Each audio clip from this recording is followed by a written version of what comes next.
जय परमेश्वर, जय परमेश्वर, जय परमेश्वर। हिंदू, मुसलमान और अंग्रेज भाइयों, अपनी अपनी औलाद बचाने के लिए किताब जगदीत कारणी के मजमून को पढ़ करके बंदोबस्त करो। यह जगदीत कारणी जिसको श्री अनूप दास प्रिंटिंग प्रेस चावनी एरमपुरा में छाप के प्रसिद्ध किया, तारीख 17 अप्रैल सन 1909 विशाख बुद्धि 12 संवत 1965। परमात्मा ने नम। जय परमेश्वर। हजार हजार शुक्र उस ज्योति स्वरूप निरंजन निराकार का है कि जिसने जमीन व आसमान को बनाया और तमाम सृष्टि को पैदा किया, परंतु उसकी कारीगरी का भेद किसी पर जाहिर नहीं हुआ कि क्या भेद है। फिर मेरी जबान से ईश्वर परमात्मा की तारीफ अदा नहीं हो सकती। और दूसरा मजमून बतौर समुद्र के सो कलम से लिखा जाता कि जो जो करतब मैंने इन सौदागर महाजनान के देखे वो अजब तरह के नजर आए, जिससे मुझ गरीब साध अनूप दास को तमाम जान के हिंदू मुसलमान और साध संत और पंडित फकीर और मुल्कों के राजा महाराजा और सातों आठों और सब विलायतों के बादशाह दिगर अंग्रेज वगैरह की खिदमत में हाथ जोड़कर अर्ज करना लाजिम है। ये दोस्तों, आपको अनूपदास जी महाराज हाथ जोड़ के अर्ज कर रहे हैं पूरे विश्व को, हिंदू मुसलमान अंग्रेज और सभी भाइयों को।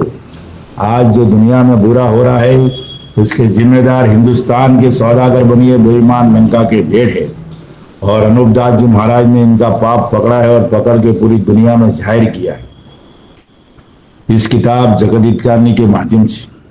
तो भाइयों, इसको सुनो, पढ़ो, और ये किताब अगर चाहिए तो आपको निःशुल्क मिलेगी। छावनी एरमपुरा 307027 राजस्थान। इसके संपर्क नंबर भी है, उसको भी आप याद रखो, 8905653801।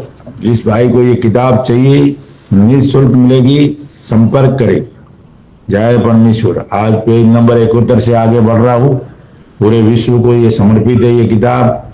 इसको पढ़ना हमारे सौभाग्य की बात है और इसको चूकना परम दुर्भाग्य। एक बार जरूर पढ़ो भाइयों। सतयुग की स्थापना होगी, घर में सुख शांति का वातावरण होगा, और जब तक ये किताब नहीं पढ़ोगे दुनिया का कोई माइका लाल इंसाफ नहीं कर सकता है, न पाप छुड़ाने में मदद करता है। जब तक ये किताब नहीं पढ़ेगा आदमी को, जब तक उसकी बुद्धि दुरुस्त नहीं होगी, जो बड़ियों ने जाल के पर्दे बुद्धि कैद करके डाल दी है भाइयों, जब तक बुद्धि दुरुस्त हो ही नहीं सकती है। कोई कुछ भी दावा करे, दावा करने से काम नहीं चलता है, काम करने से होता है मेरे भाइयों। जब तक ये किताब नहीं पढ़ोगे अनूपदास जी महाराज के ऊपर यकीन रखे, तब तक कुछ होने वाला नहीं है। जय परमेश्वर। आज पेज नंबर 71 से आगे बढ़ता हूं। तो उस टाइम के लोग कहते कि अब तक हम तो ब्रह्म जाल में कैद हो रही थी, इससे रावण का जाल मालूम नहीं होता था। सो वेद की किताबों में लिखा है। सो सब संसार के लोग भी कहते हैं कि रावण ने जाल से हम सब संसार के लोगों को मालिक ही बुला दिया था। किसको बुला दिया था भाइयों? मालिक को ही बुला दिया। और मालिक कौन? सृष्टि रचेता। ये दुनिया में जो मालिक चल रहे वो नहीं। मालिक जो है इस दुनिया से ऊपर बढ़कर, यानी इस सृष्टि का रचेता, इस सृष्टि को जमीन आसमान को बनाने वाला, वो मालिक उसको ही बुला दिया था। सो किताबों से साबित है, असली किताबों से साबित है, और इस झूठी किताबें हिंदुस्तान के सौदागर बनियों ने चलाई है और किताबों से साबित। जब रामचंद्र जी महाराज ने अपने दिल में ख्याल करके देखा कि दुनिया तो रावण के जाल से अंधी हो रही है, कि इस कदर पाप होता है, तो भी नहीं समझते। जब रामचंद्र जी महाराज ने सोचकर तमाम दुनिया को और राजा बादशाहों को रावण के राक्षसी पाप से वाकिफ किया, रामचंद्र जी महाराज को शनिश्चर जी महाराज ने वाकिफ किया, और रामचंद्र जी महाराज ने फिर पूरी दुनिया को इस रावण के बारे में सब राजा बादशाहों को वाकिफ किया। जब राजा बादशाहों ने मय रहित की एक दिल होकर बड़ी भारी फौज बनाई और रावण के ऊपर चढ़ाई करके रावण की राक्षसी विद्या को छोड़ाया। जब दुनिया की औलाद सलामत रही, क्योंकि राजा रावण के बुजुर्ग राक्षसी पाप को पीढ़ी दर पीढ़ी करते थे, इससे रावण ने भी राक्षसी पाप को अपने बुजुर्गों से सीखा और सीख करके राक्षसी विद्या अपने बुजुर्गों से ज्यादा चलाई। इस वजह से पकड़े गई। जब संसार के लोगों ने हेत करके रावण के राक्षसी पाप को छोड़ाया, सो सच जानना और खिलाफ ना समझना।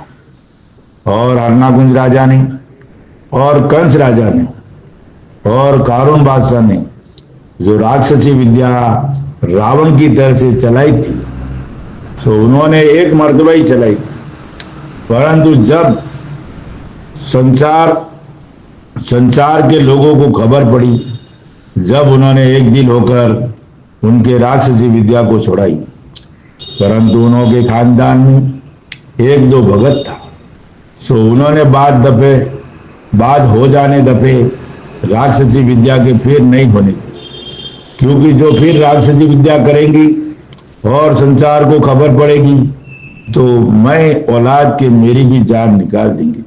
इस वजह से भगत लोगों ने संसार के लोगों का डर करके अपने खानदान में राक्षसी विद्या का पाप नहीं होने दिया।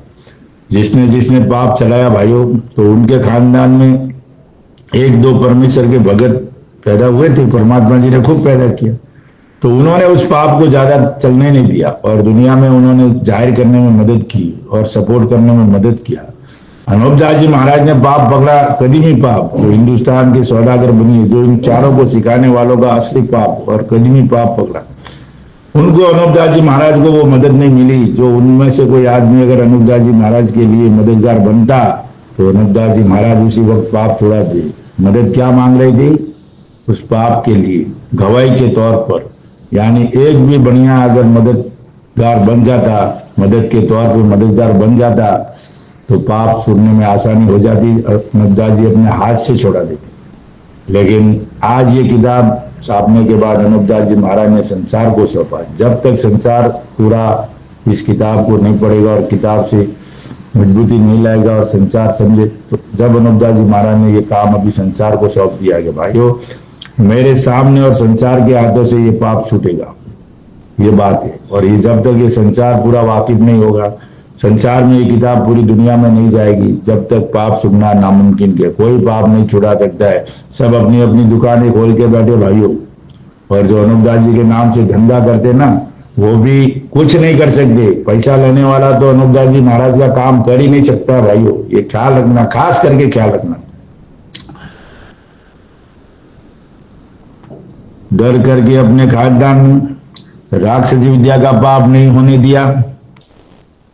और ऐसे ऐसे भक्त लोग रावण वगैरह के खानदान में हो गुजरे हैं। रावण वगैरह के खानदान में भी ऐसे भगत हुए थे परमेश्वर के, जो पाप नहीं चलने दिया, भविष्य के जैसे, कि जो उन्होंने अपनी भक्ति का डर करके और संसार के लोगों का डर करके अपने जमाने में पाप को नहीं होने दिया। आदमी कोई भी डरता है तो कोई भी अपनी भक्ति से डरता है, बाकी दुनिया से नहीं डरता है, किसी से नहीं डरता है।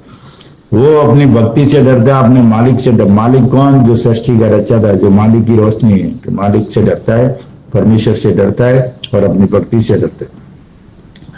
नहीं होने दिया, परंतु बल राजा के बाद से इन बनियों ने राक्षसी विद्या का पाप फैला करके सबकी अकलों को फेर करके खराब कर दिया। क्या कर दिया भाइयों? सबकी बुद्धि भ्रष्ट कर दिया। और बुद्धि दुरुस्त होने का एक ही इलाज है आज की तारीख में, दूसरा कोई इलाज नहीं है। पूरी दुनिया के पास कोई बुद्धि दुरुस्त होने का इलाज नहीं है। अभी आप लोग ही सोच लो कि बड़े बड़े विद्वान लोग घूम रहे, बड़े बड़े नेता लोग घूम रहे, बड़े बड़े देश के राष्ट्रपति, ये वो अमका धमका, जो भी बड़े बड़े सब ज्ञानी ध्यानी विद्वान कलाकार जो भी है, कवि ववि जो भी, लेकिन किसी को ये बात समझ में आती है कि भाई आज इतना बुरा क्यों हो रहा है, आज ऐसा गलत क्यों हो रहा है, बीमारी रोग कहाँ से आती है, भूकंप कैसे आता है, कोई सोच रहा है? किसी का ध्यान नहीं जाता उस तरफ भाइयों, क्योंकि उनकी बुद्धि भ्रष्ट है। अगर बुद्धि दुरुस्त होती तो उस तरफ ध्यान जाता और ऐसी बातों का ख्याल करके इसको छुड़ाने में मददगार बनते, लेकिन किसी का ध्यान नहीं जाता है। और हम लोग ये पूरी दुनिया में किताब भेज रहे, फिर भी उन लोगों की आंख नहीं खुल रही है भाइयों। तो सोचो वो कैसे कैसे वो सज्जन बुरे सज्जन कैसे उनकी बुद्धि दुरुस्त है? बिल्कुल नहीं। सबकी पूरी हिंदुस्तान के बनियों ने बुद्धि भ्रष्ट कर दी, सबकी अकल को फेर करके खराब कर दिया है, जिससे इनके जाल की खबर किसी के कान में नहीं पड़ी है और ना मालूम हुई है। अलबत्ता एक मर्तबे पहले जमाने के बादशाह ने अपनी अक्लमंदी से इन बनियों का राक्षसी पाप पकड़ा था। अनुपदास जी महाराज बोलते कि एक दफे बादशाह ने, उनकी अकल थोड़ी बहुत दुरुस्त हुई थी, तो पहले जमाने में बादशाह ने अपनी अक्लमंदी से इन बनियों का राक्षसी पाप पकड़ा था। जब उन बनियों से दरियापत किया गया तो उन्होंने बिल्कुल अपना पाप करना नहीं बताया। फिर भी वो बादशाह ने पाप पकड़ा, लेकिन इन्होंने उन बनियों को शक्ति दी और दरियापत किया, तो इन्होंने अपना पाप करना बिल्कुल नहीं बताया। आधा बताया, कुछ बताया और कुछ नहीं बताया। पकड़ा था, पाप करना नहीं बताया। जब बादशाह ने इन बनियों को सजा दी और इन बनियों के मंदिरों को गिरवाया और पुतलियों की नाक और कान कटवाया, जब ये महाजन अपने दिल में ख्याल करके आए, किधर आए? ख्याल करके आए बादशाह के दरबार में। सब मिलके, ये पूरी कौम हिंदुस्तान के सौदागर बनी है, बेईमान लंका के ढेर, बादशाह ने पकड़ा ना। जब बादशाह के दरबार में ये सब मिलकर आए और ख्याल करके आए कि बादशाह को हम अपना पाप करना नहीं बतावेंगे तो ये हमको जरूर ज्यादा सजा देंगे, ऐसा सोच कर आए। चालाकी देखो इनकी, बहुत गहराई से सोचना भाइयों, ये कलम समझने की बात है, नहीं तो बहुत लोग आपको गुमराह बना देंगे। जरूर अपना पाप करना नहीं बतावेंगे तो ये हमको जरूर ज्यादा सजा देंगे। ये सब इनके कौम में ये सब मिलके आए, जब ये सब अपने आपस में बातें करते थे। अभी तो इन्होंने हमारे धर्म के मंदिरों पर हमला किया है, इससे किसी कदर पाप बता देना चाहिए, यानी किसी कदर, पूरा नहीं, किसी कदर, जो भी जितना बनता उतना बता देना चाहिए और कसूर की माफी मांग लेनी चाहिए, तो अपनी औलाद को किसी तरह का दुख नहीं होवे। ये सब आपस में बातें करते भाइयों। अपनी कौम बनिए, हिंदुस्तान के सौदागर बनिए, जो बादशाह के दरबार में आए बादशाह को मिलने को, और किसी तरह का दुख न होवे। और जब ये बात दब जाएगी, देखो इनकी चालाकी कहां पकड़ी जाए, जब ये बात दब जाएगी तो फिर चला देंगे। बात कभी दबेगी? बादशाह मरने के बाद। बाकी बादशाह रहेगा जब तक तो बात चलेगी, बादशाह अगर मर गए तो उसके बाद में ये पाप वापस चला देंगे। इनकी ऐसी मंशा थी, ऐसी सोच कर आए थे, ऐसा प्लान बना कर आए थे बादशाह के पास, और बादशाह को मूर्ख, यानी बादशाह को गुमराह कर दिया। मूर्ख नहीं बोलूंगा, गुमराह कर दिया, बता दी। बात दब जाएगी तो फिर चला देंगे, और अब के बिल्कुल खबर नहीं पड़ देंगे, फिर अब वापस पाप करेंगे जब बिल्कुल खबर नहीं पड़ देंगे। ये सब बनिए आपस में मिलके ये सब सलाह करते थे। सो ऐसा ख्याल करके इन बनियों ने राजा बादशाहों के आगे आकर कसम खाई, दरबार में आके राजा बादशाहों के आगे आकर कसम खाई कि हमको छोड़ दो, अब हम दुनिया के नाम का पाप नहीं करेंगे। हाथों पांव पड़ के, गाय सुअर की कसम खा के बहुत कुछ किया कि हम तुम्हारी रैयत बन के रहेंगे, जो बोलेंगे वैसा करेंगे, अभी हम कभी नहीं करेंगे। तो बादशाह भी बेचारे समझ गए कि अभी ऐसी कसम खा रहे तो नहीं करेंगे, अब हम दुनिया के नाम का पाप नहीं करेंगे। जब राजा बादशाह ने मैं रैयत की इन बनियों की कसम का एतबार करके, जब राजा बादशाह सब जमा हुए थे ना, नहीं करेंगे, जब राजा बादशाह ने मैं रैयत की इन बनियों की कसम का एतबार करके इन बनियों को छोड़ दिया, वहां रैयत भी जमा होती है, सब जमा होते उनके सामने, फिर इनको छोड़ दिया, बनियों को छोड़ दिया।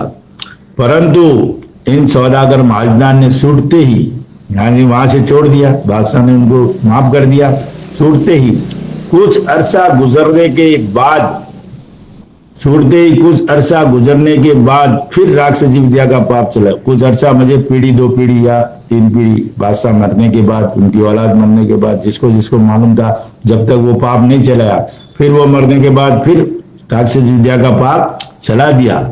सो इन बदकारों का कभी भरोसा ना करना चाहिए, क्योंकि ये कभी कसम, उनकी कसम का सौदागर बनिए, लंका के ढेड़ों का कभी भरोसा ना करना चाहिए, क्योंकि ऐसे बेईमान शख्स है कि जब इन्हों को सजा मिलती है, जब तो ये किसी कदर पाप को छोड़ देते हैं, परंतु कुल नहीं छोड़ते।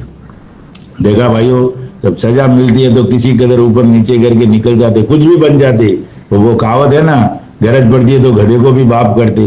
तो ये लोगों की ऐसी आदत है, तो इनकी कहावत भी बहुत बड़ी बड़ी है। तो भाइयों, इस बात को समझो और ख्याल करो कि कोई भी आपको नहीं बरगला सकता है अगर ये किताब पढ़ोगे तो किताब नहीं पढ़ोगे तो कोई भी मूर्ख बना सकता है।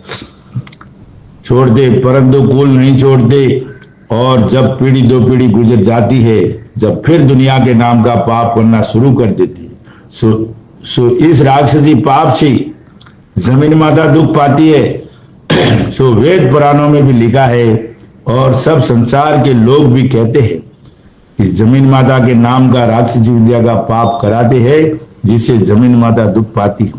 अभी वो जिन लोगों की बुद्धि दुरुस्त थी, राजा बादशाहों के जमाने में थोड़ी बहुत थी, तो ये पाप कराते, क्योंकि रावण की बातें, कंस की बातें उनको मालूम थी, तो ये बोलते राक्षसी विद्या के पाप से पाप कराते जिससे जमीन माता। वो लोग भी ऐसा कहते थे और वेद की किताबों में भी ऐसा लिखा भी है, तो दुनिया भी कहती थी, वो बात जग जाहिर थी।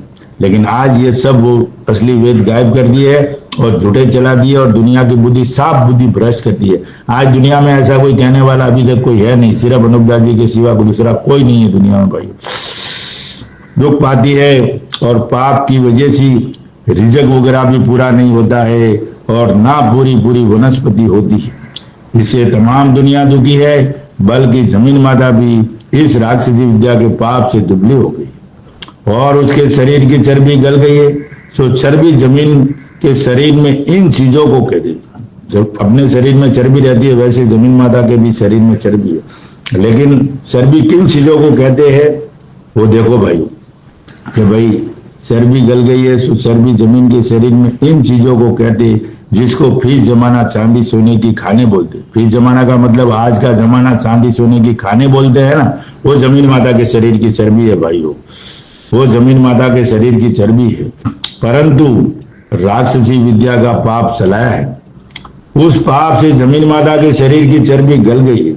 और पहले राजा रावण ने राक्षसी विद्या का पाप चलाया था, तो किसी ने एक पीढ़ी तक चलाया था और किसी ने 2 पीढ़ी तक चलाया था। परंतु जबकि राक्षसी विद्या की खबर दुनिया को पड़ी, जब दुनिया ने उनको सजा दी और सजाए देकर उनकी राक्षसी विद्या को छोड़ दिया, जब से जमीन माता दुबली नहीं हुई और रावण के जमाने तक चांदी सोने की खाने मौजूद थी। भाइयों, रावण के जमाने तक चांदी सोने की खाने जमीन माता पर मौजूद थी, क्योंकि रावण ज्यादा पाप नहीं, उसने तो 9 ग्रह चलाए थे, वो पाप थोड़ा करता था और दुनिया की बुद्धि भी दुरुस्त थी।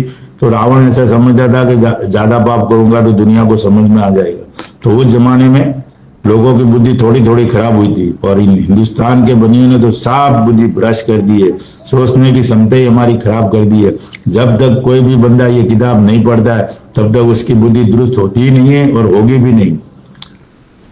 इसके लिए उसको पढ़ना बहुत जरूरी है। मौजूद थी, सो रावण ने तो संसार के लोगों की अकल थोड़ी भ्रष्ट की थी।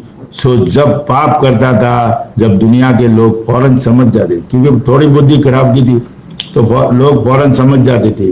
और जबकि दुनिया के नाम का पाप करता था और दुनिया की अकल थोड़ी खराब हो जाती थी, तो दुनिया के लोग उसी वक्त समझ लेते थे कि कई राक्षसी पाप हम लोगों के नाम का हो रहा है, कि कई हम लोगों के नाम का दुनिया के लोग फौरन समझ जाते थे, जिससे हमारी अकल फिरी हुई है। तो संसार के लोगों ने अपनी अकल को खराब देखकर और एक दिल होकर फौरन राक्षसी पाप को छोड़ा दिया। रावण का पाप तो समझ गए और फौरन छोड़ा दिया।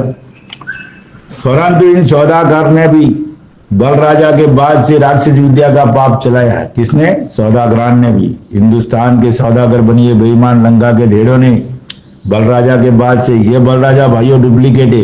असली बल राजा के बाद तो रावण ने पाप चलाया और ये डुप्लीकेट के बाद में इन्होंने हाथ में पाप लिया। कदमी पाप तो बल राजा के पहले से ही चालू ही है, समझो उस जमाने में से चालू थे, इनके पास ही है। जो फैक्ट्री खोली होगी वो तो सतयुग के जमाने में भी खोली, रावण के बुजुर्गों ने सीखा था। लेकिन वो पाप वहां से सप्लाई होता है और सप्लाई आके एक डिस्ट्रीब्यूटर के तौर पर बनता है ना, वो पाप बल राजा के बाद से इन्होंने चालू किया। असली वेद असली किताबें सब गायब करके डुप्लीकेट बल राजा बना के और उस डुप्लीकेट बलराजा के बाद से हिंदुस्तान के सौदागर बनियों ने अपने हाथ से पाप चलाना शुरू किया। पहले अपने हाथ से नहीं चलाते थे, पहले डिस्ट्रीब्यूटर बना के, जैसे रावण, नागंज, कंस, कारून वगैरह को, फिर खुद अपने हाथ से चला रही, क्योंकि मालूम पड़ गया कि कभी ऐसा किसी के चक्कर में आएंगे तो हम भी मारे जाएंगे। तो ये चतुर और चालाक हो गई, और अब ये बात किसको ज्यादा समझने नहीं देते हैं। बलराजा के बाद से राक्षस विद्या का पाप चलाया है, सो ये महाजन लोग तो अपने पाप को समझते हैं कि राक्षसी पाप से बुद्धि भ्रष्ट हो जाती है। सो ऐसा समझ करके इन सौदागर महाजन ने रावण, अन्नाकुंज वगैरह से भी बढ़कर राक्षसी विद्या का पाप चलाया है। सो साफ बुद्धि भ्रष्ट कर दिए, क्योंकि वो तो डिस्ट्रीब्यूटर थे और ये जितनी सप्लाई देते थे उतना वो काम करते थे, लेकिन इन्होंने के पास तो खुद फैक्ट्री, अपनी खुद की फैक्ट्री है, तो इन्होंने तो पूरी दुनिया की साफ बुद्धि भ्रष्ट कर दी है। भाइयों, जब तक ये किताब कोई बंदा नहीं पढ़ता है तो बुद्धि दुरुस्त होती नहीं है, सोच ही नहीं है ना। कलयुग की सोच सबके अंदर घुसी है, बुरा ही बुरा सोचता है, अच्छा तो सोचता भी नहीं तो आज देश चलाने वाले इतने बड़े बड़े मंत्री लोग हैं, सबकी बुद्धि भ्रष्ट हुई है। रोड पे क्या क्या कर्तव्य करते वो लोग, देखा ना आपने, धाकड़ वाकड़ सब अलग अलग तरीके से चलते हैं। तो इसके लिए लोगों की बुद्धि पूरी भ्रष्ट हो गई है भाइयों, इसके लिए सोचने की क्षमता ही खलास हो गई। अगर बुद्धि किसी की दुरुस्त हो गई तो अच्छी बातों का ख्याल करे।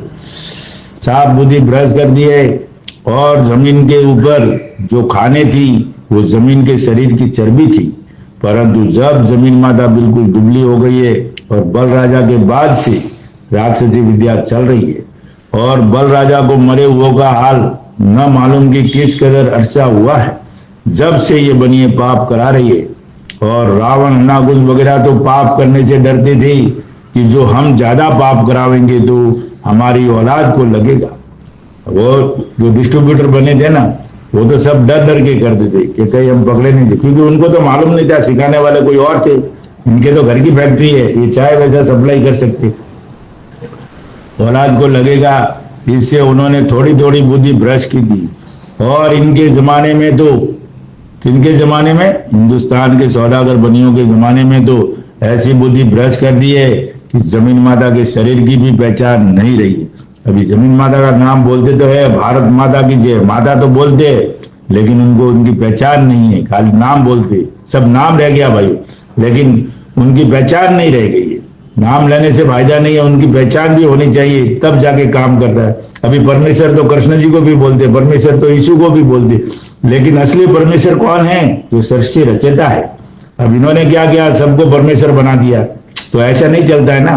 परमेश्वर वो है जो इस सृष्टि के रचयिता है, बाकी दुनिया में भी परमेश्वर बना दिया। हम कृष्ण जी को कोई परमेश्वर बोलते, रामचंद्र जी को परमेश्वर बोलते, यीशु को परमेश्वर बोलते, और किसी को बोलते, यानी परमेश्वर का नाम की भी गरिमा इन लोगों ने ऐसी घटा दी। लेकिन ये किताब जब पढ़ोगे तब समझ में आएगी कि सृष्टि का मालिक परमेश्वर कौन है। ऐसी बुद्धि भ्रष्ट कर दी है कि जमीन माता के शरीर की पहचान नहीं रही।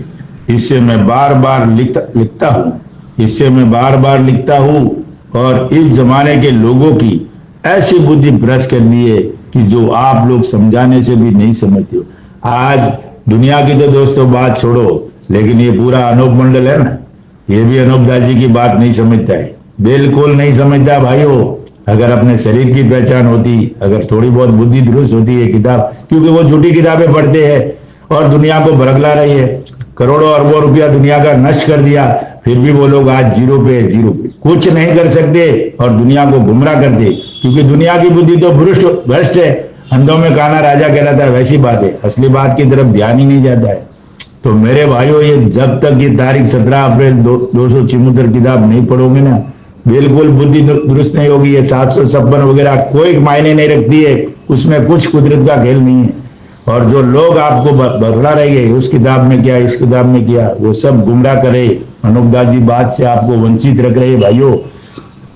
इसलिए कहता हूं कि ये अनूप दास जी महाराज की ओरिजिनल किताब नमूने के आधार की पढ़ो, तब दुनिया का खेल मालूम आएगा। जब आपकी बुद्धि दुरुस्त है या भ्रष्ट है, जब मालूम पड़ेगा। बुद्धि का पैमाना नापने के लिए ये किताब आपको पढ़नी पड़ेगी। और आज तो पूरा अनूप मंडल जीरो पे खड़ा है, जीरो पे, उनके पास कोई पोजीना नहीं है।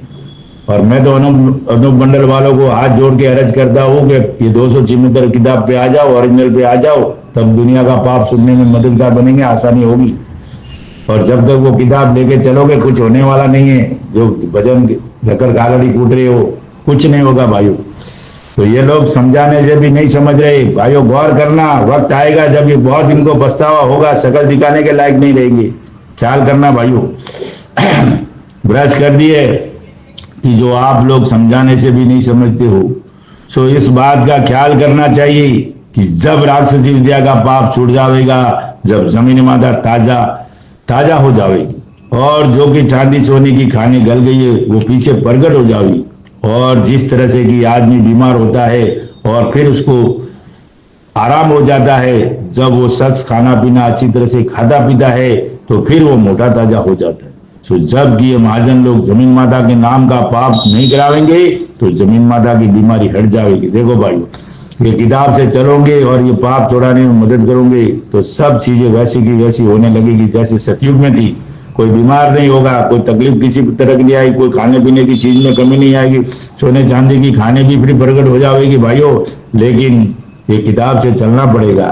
अनूप मंडल में भी अच्छे अच्छे लोग हैं, लेकिन किताब की तरफ ध्यान नहीं जाता है। उनको पदवी तो मिल गई है कि वो सज्जन पुरुष है, लेकिन वो सज्जन पुरुष इस किताब जगत हितकारी नमूने के आधार की खोज नहीं करते, उसके ऊपर अमल नहीं करते भाइयों, और वो झूठी लेके चल रही है। ये बहुत बड़ी दुख की बात होता है।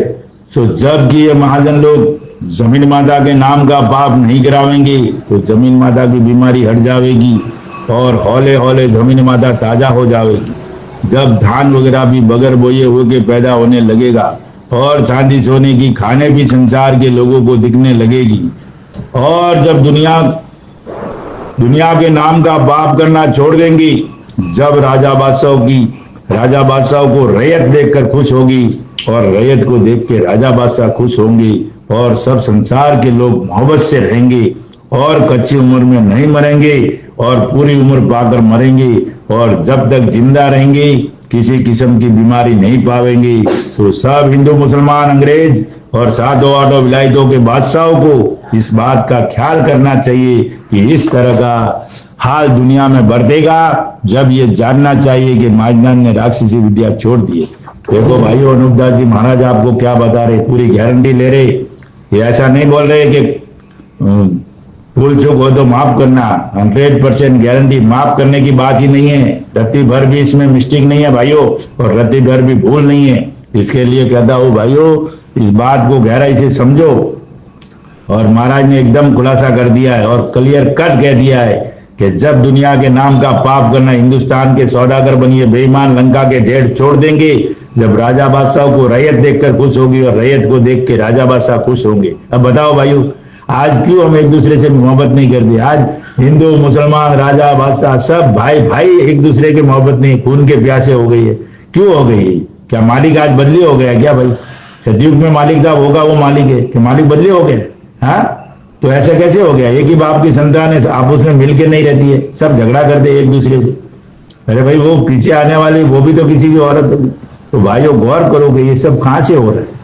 इसलिए भाइयों हाथ जोड़ के अनूपदास जी महाराज की अर्ज है कि एक बार ये किताब जरूर पढ़िए। जब तक ये किताब नहीं पढ़ोगे आपकी बुद्धि दुरुस्त नहीं होगी।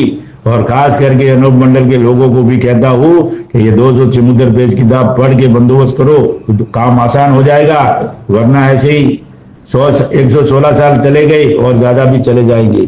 जय परमेश्वर। मैं अपनी बात को विराम दे रहा हूं भाइयों। कल से चालू होगा पेज नंबर 74। चिमुद्र से कल से आगे बढ़ूंगा। ये संचार के लिए समर्पित रहेगी। और जिस भाई को किताब चाहिए मैंने आगे नंबर दे दिए, और कल से जनहित में जारी रहेगी।